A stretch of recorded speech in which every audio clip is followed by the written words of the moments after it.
আসসালামু আলাইকুম, কিংকা আছেন তোমরা? আমি আল্লাহর রহমতে অনেক ভালো আছি। তো এতে দেখো, আজকে তোমাকে জন্য একটা সুন্দর একটা রেসিপি নিয়ে আইছি। এই জিনিসটা ছোটো বাচ্চাদের জন্য কিন্তু খুবই ভালো। তো এতে দেখো, এটা হচ্ছে পাঙ্গাস মাছ। তোমরা তো মাছের মাথা দেখেই বুঝা পারিছেন, কারণ অন্যান্য মাছের থেকে এই মাছের মাথা কিন্তু এনা আলাদা। এই সাইডে আবার আমি পুঁই শাকের চরচরিও তুলে দিছি ছোটো মাছ দিয়ে। তো পুঁই শাক আমাকে বাড়িরই। তো এতে দেখো, আমার মাছ ভাজা শেষ। এর মধ্যে এখন তেজপাতা আর একটু জিরা আর সাদা ফল দিয়া দিনু দিয়া এটা হালকা করে এখন লেড়াচাড়া লিয়া এর মধ্যে আমাকে বেশি করে পেঁয়াজ কাটা থুসনো, কারণ বাড়ির পেঁয়াজ লাগাছি সেই পেঁয়াজগুলা সব নষ্ট হয়ে যেতে আল্লাহ।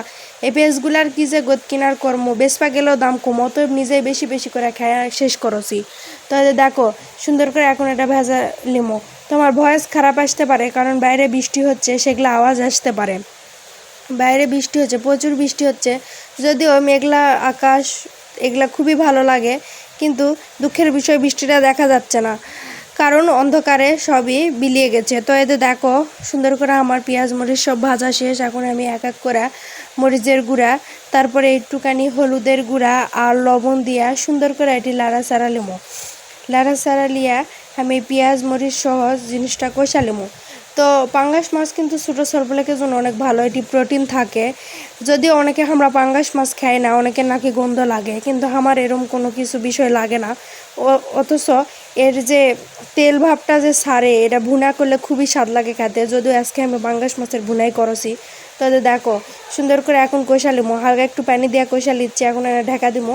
এই যে প্রায় আমার কষানো শেষ, কি সুন্দর তেলগুলো উপর দিকে ছাড়া দিছে। তো এই তেল ছাড়ার পরপরই আরেকটু আমি ভেজা লিয়া এর মধ্যে এখন আগের থেকে যে ভেজা থুসু যে মাছগুলো সেগুলো দিয়ে দেবো। এতে দেখো, সুন্দর করে দিয়ে দিচ্ছি। আর অবশ্যই পাঙ্গাস মাছের তেলগুলা ফেলা দিবেন না, ওগুলা কিন্তু খুবই স্বাদ লাগে খেতে।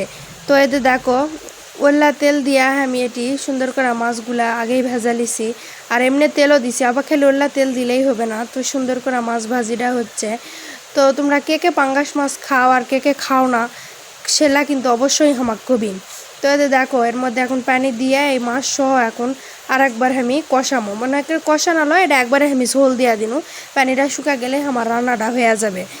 তো ভয়েস যদি খারাপ আসে আমি খুবই দুঃখিত, কারণ বাইরে বৃষ্টি হচ্ছে। তো এই বৃষ্টির দিনও ভাববো যে আমি তোমাকে সাথে এটা শেয়ার করি, যেহেতু দুপুরে রান্না করা হয়েছে।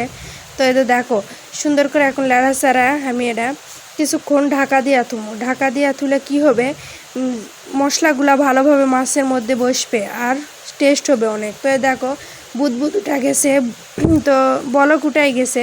তো এদের আমার রান্না শেষ। দেখো কত সুন্দর হয়েছে দেখতে, খেতে কিন্তু সেই স্বাদ হচ্ছিল। অবশ্যই তোমরা এই রেসিপিটা ট্রাই করবেন। যারা পাঙ্গাস মাছ খায় না তারা খুবই একটা ভালো জিনিস মিস করে। তো অবশ্যই এভাবে যদি তোমরা কষা কাষা ভুনা করেন, ইনশাআল্লাহ সবাই খাওয়া পারবে। তো আজকে এই পর্যন্তই, আল্লাহ হাফেজ।